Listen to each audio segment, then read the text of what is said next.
Assalamualaikum warahmatullahi wabarakatuh. Alhamdulillahirabbil alamin wassalatu wassalamu ala sayyidina Muhammadin wa ala alihi wa sahbihi ajma'in. Amma ba'd.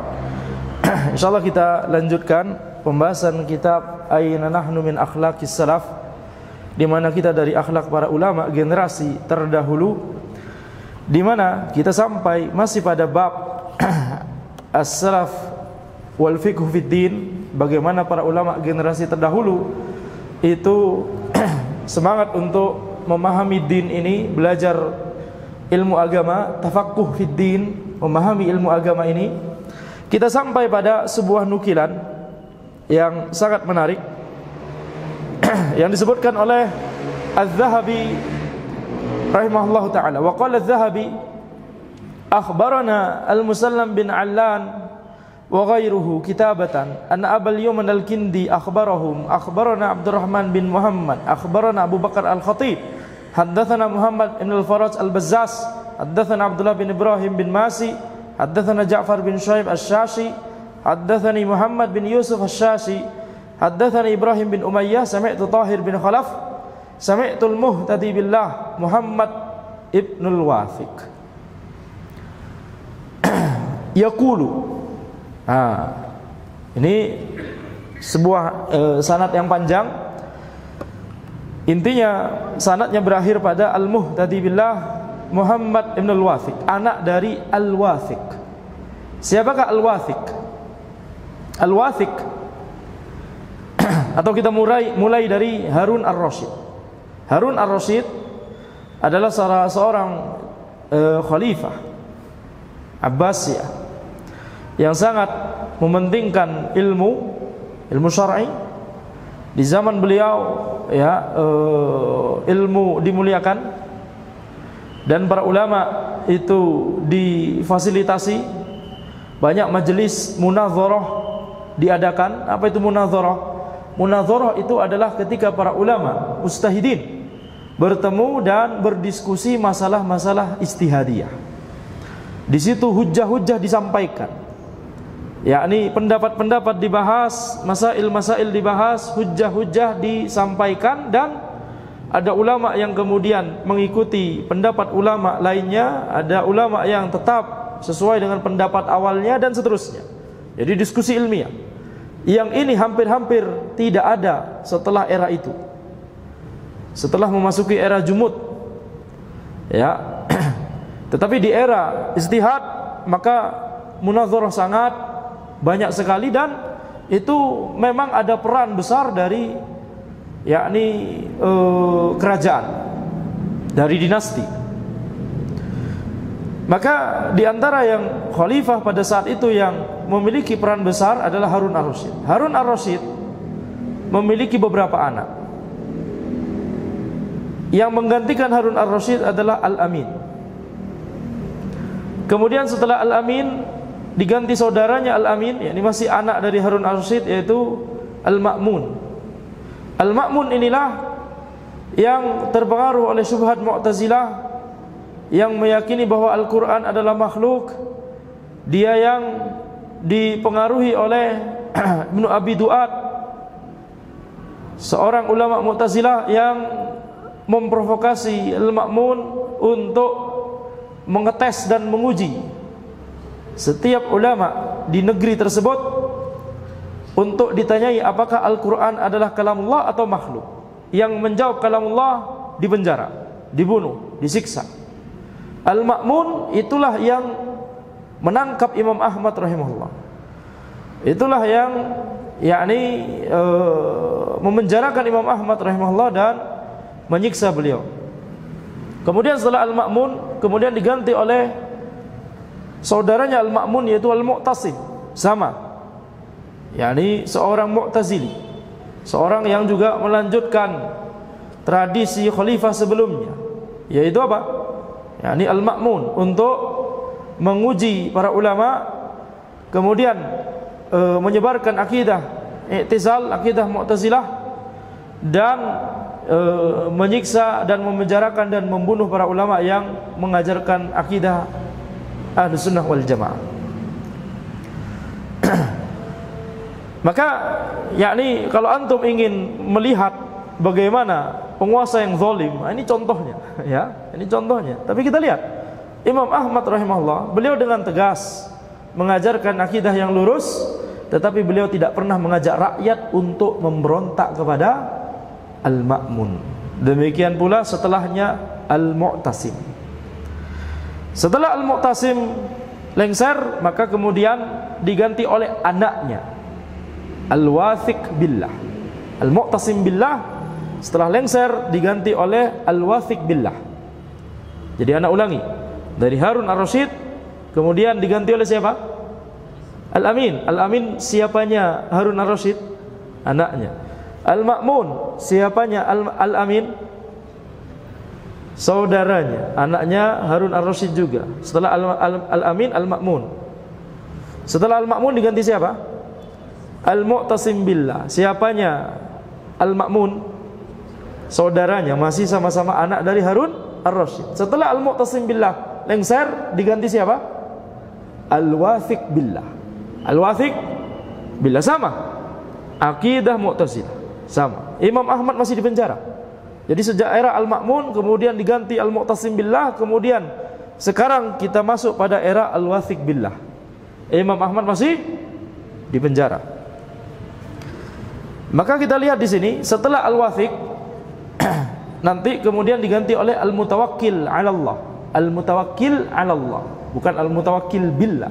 Al-Mutawakkil 'ala Allah. Sebelumnya Al-Mu'tasim billah, Al-Wathiq billah, kemudian diganti oleh Al-Mutawakkil 'ala Allah. Siapa Al-Mutawakkil 'ala Allah? Saudaranya Al-Wathiq, anaknya Al-Mu'tasim billah. Setuju? Jelas? Baik.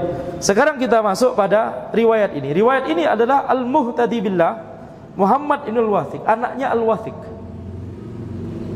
Anaknya Al-Wathiq. Berarti siapanya Al-Mutawakkil 'ala Allah? Keponakan. Al-Mutawakkil 'ala Allah itulah khalifah yang memiliki akidah Ahlussunnah, dan beliaulah yang membebaskan Imam Ahmad rahimahullah. Al-Mutawakkil 'ala Allah. Jadi di era Al-Mutawakkil beliau bebas rahimahullah Imam Ahmad, dan beliau mulai dipenjara dari era Al-Ma'mun. Jadi Al-Ma'mun, kemudian Al-Mu'tasim billah, kemudian Al-Wathiq billah, kemudian di khalifah keempat baru dibebaskan, yaitu Al-Mutawakkil 'ala Allah. Sekarang kita masih di Al-Wathiq ya, Al-Wathiq. Anaknya Al-Wathiq yaitu Al-Muhtadi billah. Beliau berkata, yaqul kana abi idza arada an yaqtula ahadan ahdarana. Ayahku, berarti siapa? Al-Wathiq. Ketika ingin membunuh orang, maka beliau mengumpulkan kami semua. Ini perkaranya ini yang dibicarakan begitu ya. Bapakku kalau pengen bunuh orang, zalim ya ini. Al-Wathiq billah semasa jadi khalifah, ini zalim. Nah, ini diceritakan oleh anaknya sendiri. Ketika ingin membunuh orang, maka beliau mengumpulkan kami semua dan menghadirkan kami semua di suatu majelis besar. Fa'utiya bi syaikhin makhdubin muqayyad. Kemudian dibawalah seorang syekh makhdub yang rambut ubannya itu diwarnai, dicat. Mungkin zahirnya dengan warna coklat begitu ya, misalkan. Karena larangan untuk mengecat rambut dengan warna hitam, mengecat rambut uban dengan warna hitam.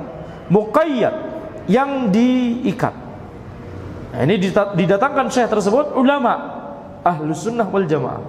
Dan inilah beliaulah yang mau dibunuh oleh Al-Wathiq billah. Faqala abi, kemudian ayahku berkata, "Idzinu li abi Abdullah wa ashabi." Kemudian ayahku, yakni Al-Wathiq billah berkata, yakni minta izinlah, atau minta izinu itu maksudnya kalau di sini mungkin kulon nuwun gitu ya, yakni menyapalah dan minta izinlah kepada Abu Abdillah dan para ashabnya, yakni para muridnya. Ashab di sini maknanya murid. Karena seorang murid itu dipanggil sebagai ashab, murid-murid yang membersamai gurunya, yang mulazamah dengan gurunya, itu disebut ashab. Siapakah Abu Abdillah? Yakni Ibnu Abi Du'ad. Abu Abdillah yang dimaksud adalah Ibnu Abi Du'ad. Ibnu Abi Du'ad ya, pakai hamzah bukan pakai ain. Ibnu Abi Du'ad. Ibnu Abi Duat itulah yang Anda sebutkan tadi, yaitu apa? Ulama Mu'tazilah yang memprovokasi dari zaman Al-Ma'mun. Taib. Nah, Ibnu Abi Duat mempelajari akidah bahwa Al-Quran adalah makhluk itu dari siapa? Dari Al-Jahm bin Safwan. Al-Jahm bin Safwan itulah yang memviralkan, yang mengajarkan, banyak menyebarkan akidah tersebut, akidah yang menyimpang tersebut. Al-Quran disebut makhluk, padahal Al-Quran adalah firman Allah, kalamullah. Kemudian Al-Jahm bin Safwan itu belajar dari Al-Ja'ad bin Dirham. Al-Ja'ad bin Dirham itu belajar akidah tersebut dari Aban bin Sam'an. Aban bin Sam'an belajar akidah tersebut dari Talut, dan Talut belajar akidah tersebut dari pamannya. Ya, karena Talut pamannya adalah Labid bin Al-A'sam. Talut itu adalah anak dari saudari perempuannya Labid bin Al-A'sam. Siapakah Labid bin Al-A'sam? Seorang Yahudi yang pernah menyihir Nabi Muhammad sallallahu alaihi wasallam. Dan Labid bin Al-A'sam ini seorang Yahudi yang meyakini bahwa Taurat itu adalah bukan kalamullah, Taurat yang masih asli ya, bukan kalamullah tapi makhluk. Jadi keyakinan Mu'tazilah bahwa Al-Quran adalah makhluk itu adalah akidah Yahudiyah, berasal dari akidah Yahudi ya, yang dipopulerkan, diajarkan oleh Labid bin Al-A'sam, seorang pendeta Yahudi yang mengajar, yang menyihir Nabi Muhammad SAW. Pendeta Yahudi, yakni ulama Bani Israel. Makanya Syekhul Islam Ibnu Taimiyah berkata, ulama di kalangan umat-umat terdahulu sebelum umat Nabi Muhammad SAW, ulama mereka itu adalah orang-orang yang paling buruk di antara mereka. Karena sudah tahu ilmu tapi mengubah Taurat, mengubah Injil, mengubah kitab-kitab mereka yang diturunkan oleh Allah kepada mereka. Tapi ulamanya di umatnya Nabi Muhammad SAW, ulama di umat Nabi Muhammad SAW adalah orang-orang yang paling mulia di antara orang-orang selainnya. Itu perbedaan antara ulama di umat ini dengan ulama di umat-umat sebelumnya. Ulama yang su' maksudnya ya, ulama yang su' di umat-umat sebelumnya. Ala kulli hal, kalau memang beneran ulama memang mengikuti ya agama Islam yang diajarkan oleh Nabi Musa, agama Islam yang diajarkan oleh Nabi Isa, maka tentunya ulama tersebut adalah mulia juga. Nah, betul. Baik. Sekarang kita lihat. Faqala abi idzinu li Abi Abdillah wa ashabi, yakni Ibnu Abi Duat, qala fa'adkhala asy-syaikh. Kemudian syekh tersebut fa'udkhila asy-syaikh. Kemudian syekh tersebut dimasukkan, dibawa masuk ke misalkan ruangan yang di situ berkumpul khalifah dan Ibnu Abi Duat dan orang-orang selainnya. Faqala assalamu alayka ya amiral mu'minin. Maka kemudian syekh tersebut, Syekh Ahlussunnah tersebut yang diikat tersebut, dibelenggu tersebut, beliau berkata, yakni mengucapkan salam kepada al-wathiq billah. Assalamu alayka wahai amirul mu'minin. Jadi masih meyakini keislaman dari al-wathiq billah, padahal doyan bunuh, padahal memiliki akidah Mu'tazilah. Jadi di sini kita mengambil pelajaran.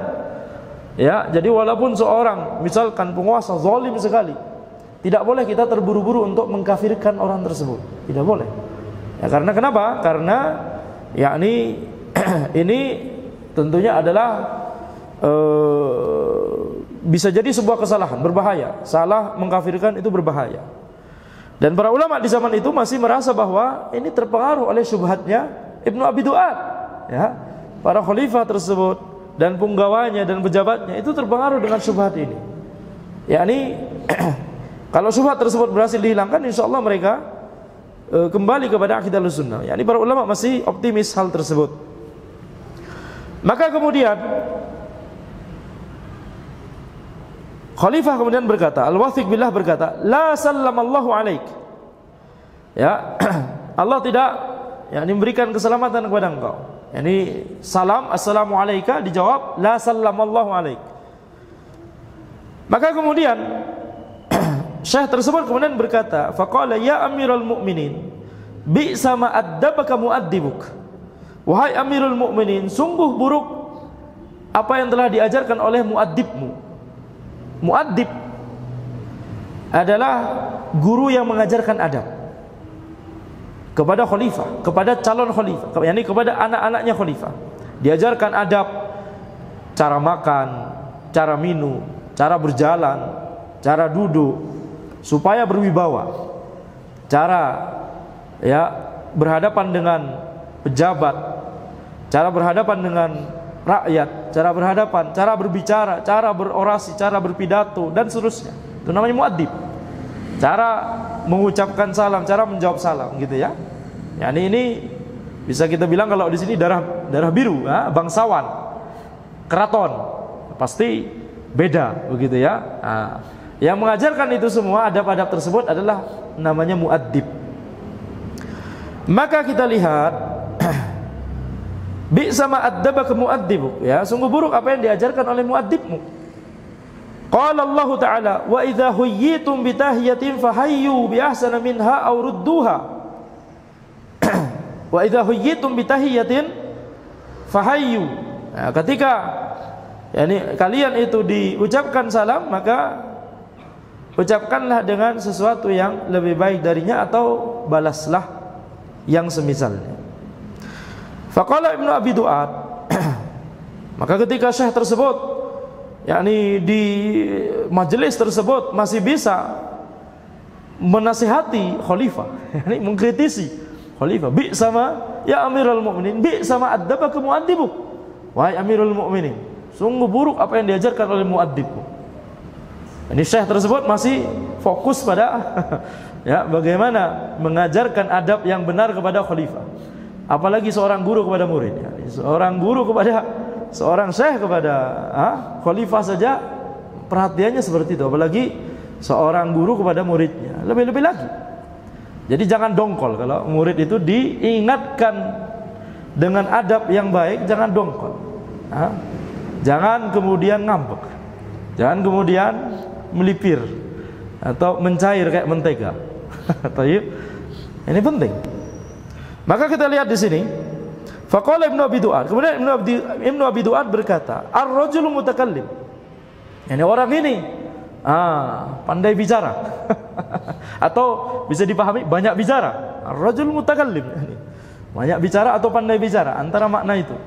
Yani Ibnu Abi Du'ad panas. Kenapa? Karena khalifah masih dikritisi. Orang ini mau dibunuh sama khalifah masih aja bertingkah, gitu ya. Maka kemudian qala lahu kallimhu. Maka kemudian khalifah berkata kepada Ibnu Abi Du'ad, ya silakan antum bicara kepada dia. Silakan bicara kepada dia. Faqala ya Syekh, ma taqulu fil Qur'an. Kemudian Ibnu Abi Du'ad berkata, menanyakan pertanyaan khasnya Ibnu Abi Du'ad. Wahai Syekh, apa yang engkau katakan tentang Al-Qur'an? Menguji, mengetes. Apakah dia akan menjawab Al-Quran adalah kalamullah atau akan menjawab bahwa Al-Quran adalah makhluk? Ibnu Abi Du'ad mengetes di sini. Qala lam yunsifni walis su'al.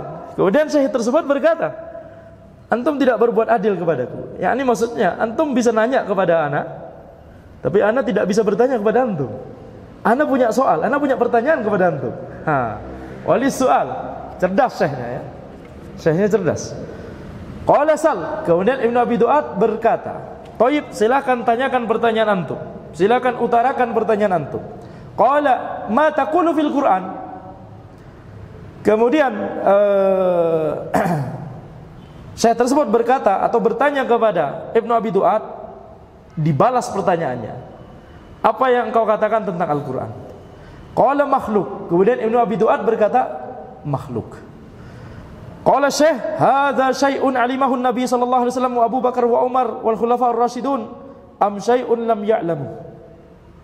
Kemudian Syekh tersebut bertanya kepada Ibnu Abi Du'ad, apakah ini adalah sesuatu, fakta, klaim, bukan fakta ya, klaim bahwa Al-Qur'an adalah makhluk. Apakah ini adalah sesuatu yang diketahui oleh Nabi Muhammad sallallahu alaihi wasallam, yang diketahui oleh Abu Bakar, oleh Umar, oleh khulafa ar-rasyidin, atau sesuatu yang tidak mereka ketahui?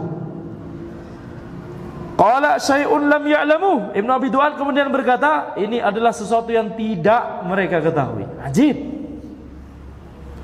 Faqala subhanallah. Kemudian syekh tersebut berkata, subhanallah, maha suci Allah. Syai'un lam ya'lamhu Nabi sallallahu alaihi wasallam alimtahu anta. sesuatu yang tidak diketahui oleh Nabi Muhammad SAW dan antum ketahui. Cerdas, syekhnya cerdas sekali. Fakhajala. Kemudian Ibnu Abi Duat kemudian gugup dan panik. Kemudian faqala aqilni. Kemudian Ibnu Abi Duat berkata, afwan, ana muralat. Ana muralat, ha? Qala al-mas'alatu bihaliha. Ya, kemudian syekh tersebut masih mempus dan mempres. Ana masih bertanya pertanyaan yang tadi. Tolong dijawab. Antum mau meralat. Thayyib, sekarang apa jawaban antum? Kalau tidak dengan jawaban yang tadi, sekarang apa jawaban antum? Nah, ini di antara metode debat yang dilakukan oleh syekh ini. Yaitu apa? Menahan lawan untuk berbicara tema lain. Ketika sudah kalah hujjah, pasti akan berbicara tema lain atau mengalihkan pembicaraan. Maka syekh ini berkata, al-mas'alatu bihaliha. Yani ana masih bertanya, tadi belum dijawab. Kalau antum mau ralat, sekarang apa jawaban antum? Yani tidak membiarkan untuk berbicara tema lain. Baik. Maka kemudian qala na'am alimu. Na'am, baik. Mereka semua mengetahui bahwa Al-Qur'an adalah makhluk. Faqala, kemudian syekh tersebut berkata, alimuhu wa lam yad'un nasa ilaih. Mereka mengetahui, tetapi mereka kemudian tidak mendakwahkan hal tersebut kepada orang-orang. Yani baru antum yang mendakwahkan sekarang. Ajib. Pertanyaan yang kedua. Ini skakmat ya, yang kedua. Qala na'am. Ibnu Abi Duat kemudian berkata, na'am. Qala afala wasi'aka ma wasi'ahum. Kemudian syekh tersebut bertanya, apakah tidak mencukupimu sesuatu yang mencukupi mereka? Kenapa masih mengada-ngada? Ya, mengapa masih mengada-ngada? Yakni ketika mereka, misalkan anggaplah mereka ini maksud siapa? Nabi Muhammad SAW, Abu Bakar, Umar, Utsman, Ali, ya, Khulafaur Rasyidin. Mereka, kata antum, ini kata syekhnya ya, kalau misalkan antum berkata bahwa mereka mengetahui, tapi mereka tidak mendakwahkannya, terus kenapa antum juga tidak mendakwahkan juga? Sebagaimana mereka nggak mendakwahkan, ya sudah, kita juga harusnya nggak mendakwahkan, gitu ya. Itu maksudnya. Kenapa antum malah mendakwahkan? Gitu. Harusnya mencukupi sesuatu yang mencukupi mereka, harusnya mencukupi kita juga. Kalau itu mereka merasa sudah cukup, tidak perlu didakwahkan, walaupun misalkan mereka mengetahui hal tersebut, meyakini hal tersebut, tapi mereka tidak mendakwahkan. Kenapa antum justru mendakwahkan? Afala yani wasi'aka ma wasi'ahum. Afala wasi'aka ma wasi'ahum. Apakah sesuatu yang mencukupi mereka tidak kemudian mencukupimu? Qala faqama abi. Kemudian Al-Muhtadi billah, anaknya Al-Wathiq tadi, anaknya Al-Wathiq yang menceritakan kisah ini. Kemudian ayahku berdiri. Fadakhala majlisan. Kemudian masuk ke wallahu alam, zahirnya adalah tempat khusus atau ruangan lain. Fadakhala majlisan, ruangan lain yang di situ ya ada tempat untuk duduk atau bahkan untuk berbaring. Wastalqa, kemudian beliau, wastalqa di sini bisa bermakna berbaring atau bisa dimaknai rebahan, terserah gitu ya, antara rebahan duduk sembari nyender gitu atau bahkan berbaring, khalas berbaring. Wa huwa yaqul syai'un lam ya'lamhu an-nabi sallallahu alaihi wasallam wala Abu Bakar wa Umar wa Utsman wa Ali wala al-khulafa'ur rasyidun alimtahu anta subhanallah syai'un alimuhu wa lam yad'un nasa ilaih afala wasi'aka ma wasi'ahum. yakni Al-Wathiq billah mengulangi kembali apa yang disampaikan oleh Syekh tadi. Sesuatu yang tidak diketahui oleh Nabi Muhammad SAW, tidak pula diketahui oleh Abu Bakar, Umar, Utsman, Ali, Khulafaur Rasyidin, tidak mereka ketahui kemudian antum mengetahuinya. Subhanallah, sesuatu yang mereka ketahui tapi mereka tidak mendakwakan hal tersebut kepada orang-orang. Apakah tidak mencukupimu sesuatu yang mencukupi mereka? Ini perkataan Syekh tersebut diulangi kembali oleh Al-Wathiq billah sambil berbaring, sambil rebahan. Memang waktu untuk rebahan itu waktu untuk merenung ya, betul. Baik. Habis itu tidur. Itu kalau antum ya nih. Kemudian Al-Wathiq tsumma amara bi raf'i quyudihi. Al-Wathiq kemudian memerintahkan untuk melepaskan ikatan Syekh tersebut. Wa yu'ta 400 dinar. Kemudian diberikan, ya, memerintahkan agar Syekh tersebut untuk diberikan 400 dinar, jumlah yang besar sekali di zaman itu. wa yu'dzana lahu fir ruju', kemudian diizinkan untuk kembali kepada daerahnya, kembali kepada rumahnya, pulang, dibebaskan. Wa saqata min ainihi Ibnu Abi Du'ad wa lam yamtahin ba'daha ahadan. Dan pada momen itulah jatuhlah derajat Ibnu Abi Du'ad di hadapan Al-Wathiq Billah, dan sejak saat itu Al-Wathiq Billah tidak pernah mengetes satupun orang, satupun ulama sama sekali. Yakni Al-Wathiq Billah rujuk di akhir hidup beliau. Ini sebelum meninggalnya. Ini rujuk, ini momen di mana beliau rujuk kepada akidah Ahlussunnah wal Jamaah. Sehingga kemudian setelah itu digantikan oleh saudara beliau, siapa? Tadi? Siapa tadi? Al-Mutawakkil 'ala Allah, dan Al-Mutawakkil 'ala Allah inilah yang membebaskan Al-Imam Ahmad rahimahullahu taala. Kisah yang ajib, kisah yang menarik sekali. Ini sebuah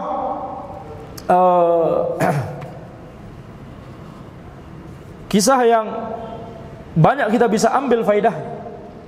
Bagaimana kecerdasan dari syekh tersebut untuk mendatangkan hujjah, bagaimana ketenangan dari syekh tersebut untuk menjelaskan akidah yang lurus. Dengan cara apa? Dengan cara munadharah dengan Ibnu Abi Du'ad. Kesempatan ini kata syekhnya. Kebetulan di hadapan ana sekarang ada Khalifah Al-Wathiq Billah, dan kebetulan di hadapan ana juga ada Ibnu Abi Du'ad. Kalau sebelumnya Al-Wathiq Billah dikelilingi oleh ulama yang ulama Mu'tazilah, dikelilingi oleh Ibnu Abi Du'ad dan para muridnya, sekarang kesempatan anak untuk memberikan sedikit ilmu kepada Al-Wathiq Billah. Dan lihat, ketika diberikan ilmu tersebut, hujjah tersebut, Al-Wathiq Billah langsung mikir. Itulah mengapa para ulama tidak terburu-buru untuk mengkafirkan Al-Wathiq Billah. Betul?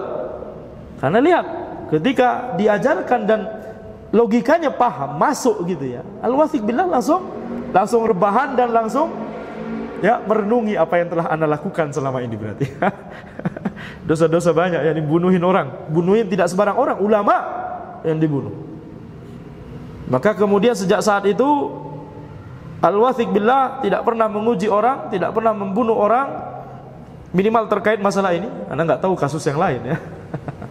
Kemudian minimal dalam masalah Al-Quran adalah kalamullah atau makhluk. Dan Ibnu Abi Du'ad kemudian kehilangan posisi di kerajaan, kehilangan yakni posisi sebelumnya seperti penasihat khalifah, nasihat raja, nasihat sultan.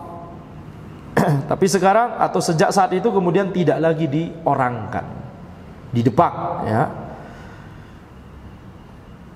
Maka di sini kita lihat inilah yakni nikmatnya memiliki akidah yang lurus. Nikmat memiliki akidah yang lurus itu adalah kita bisa menebarkan kebaikan dimanapun. Bahkan di momen dimana kita merasa mungkin ini majelis terakhir ana mungkin ya. Ini syekh tersebut sudah merasa ini sudah akan dieksekusi, dihadapkan kepada khalifah, habis itu mau dieksekusi ini.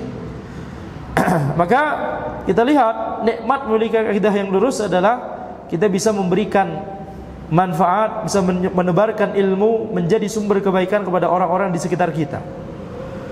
Dan kita lihat bagaimana ya buruknya memiliki akidah yang menyimpang seperti Ibnu Abi Du'ad. Pada akhirnya orang ini akhirnya tidak dihargai dan dicatat dalam sejarah sebagai dengan tinta yang kelap. Ibnu Abi Du'ad itu adalah salah seorang dai yang mau kemudian memprovokasi para khalifah untuk menyebarkan akidah Mu'tazilah.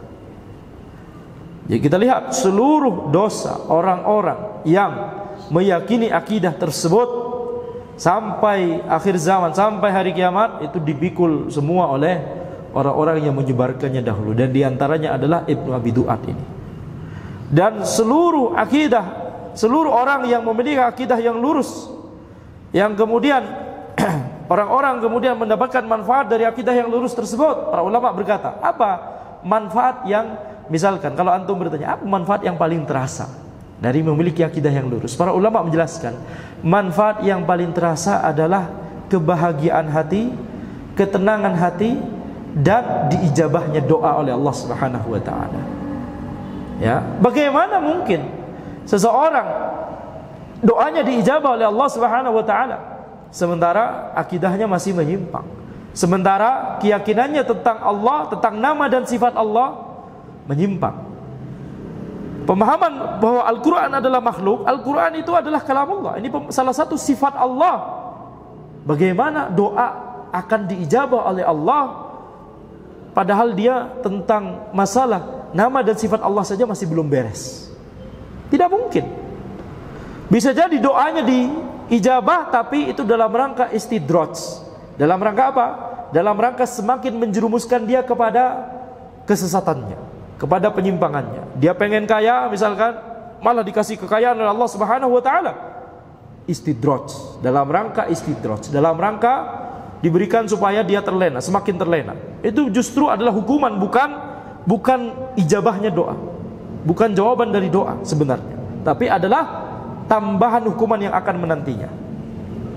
Maka kita harus bersyukur atas akidah yang lurus. Itu harus kita jaga, ya, harus kita senantiasa menuntut ilmu syar'i. Jangan sampai kita merasa anak alhamdulillah sudah ngaji, insyaallah akidah anak tidak akan terpengaruh. Jangan sampai berkata demikian. Kenapa? Karena kalau kita terputus dari ilmu, terputus dari majelis ilmu, terputus dari kajian ilmu, maka itu akan membuat kita yakni mudah untuk terpengaruh oleh berbagai syubhat. Wa hakadz Dzahabi anna ba'd ulama'is sunnah ittafaqu ma'al khawarij ala muwajahati ad-daulatil abidiyah. Az-Zahabi berkata, menukil bahwa sebagian ulama sunnah, anna ba'd ulama'is sunnah ittafaqu ma'al khawarij, mereka itu bekerja sama dengan khawarij untuk memberontak kepada daulah Abidiyah yang juga dikenal dengan daulah Fatimiyah. Yani para ulama bahkan tidak mau menisbatkan daulah ini kepada Islam karena mereka kufur. Banyak kekufuran di situ, ya, yang dilakukan oleh mereka. Saking kufurnya mereka, sampai-sampai para ulama menjelaskan bahwa era mereka itu yakni qalilul barakah, berkahnya hilang. Daulah ini awalnya berdiri di Tunisia, kemudian pindah ke Mesir. Ketika di Mesir itu sampai terjadi pacaklik, hujan tidak pernah turun, kemudian makanan susah, orang-orang itu susah untuk mendapatkan makanan, sampai orang saking laparnya kucing dimakan. Kucing, ajib ya.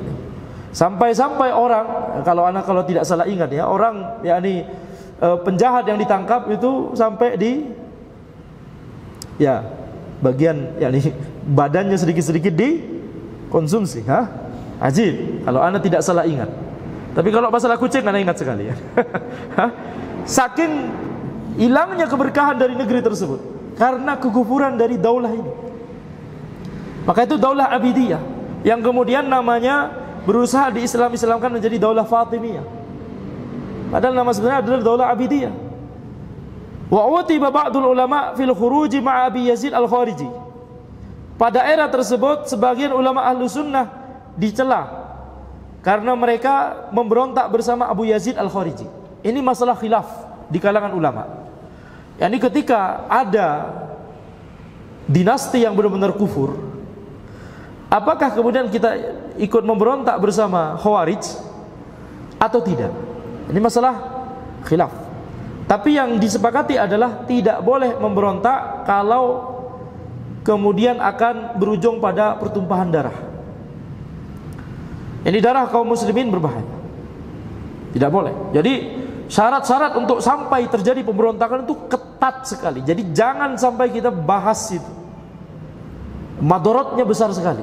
Jangan sampai Ahlussunnah wal Jamaah berpikir untuk memberontak, jangan sampai. Tapi dalam beberapa kasus dibahas oleh para ulama. Yani ketika kufurnya jelas dari penguasa dan ketika melengsarkannya tidak ada darah yang tertumpah, yakni tidak ada madorot pertumpahan darah. Ini adalah sebuah hal yang susah sekali untuk dicapai sebenarnya. Maka cara yang tepat untuk menghadapi penguasa yang zalim adalah sebagaimana yang diajarkan oleh Nabi Muhammad SAW. Apa? As-sam'u wa ta'ah, mendengar dan taat dalam perkara yang ma'ruf. Adapun kalau mereka mencambuk kita, mengambil harta kita, maka kita bersabar, kata Nabi Muhammad SAW. Kemudian adapun urusan mereka, kezaliman mereka, itu urusan mereka dengan Allah Subhanahu wa taala. Baik. Maka di sini kita lihat itulah yang dilakukan oleh sebagian ulama Ahlussunnah waktu itu.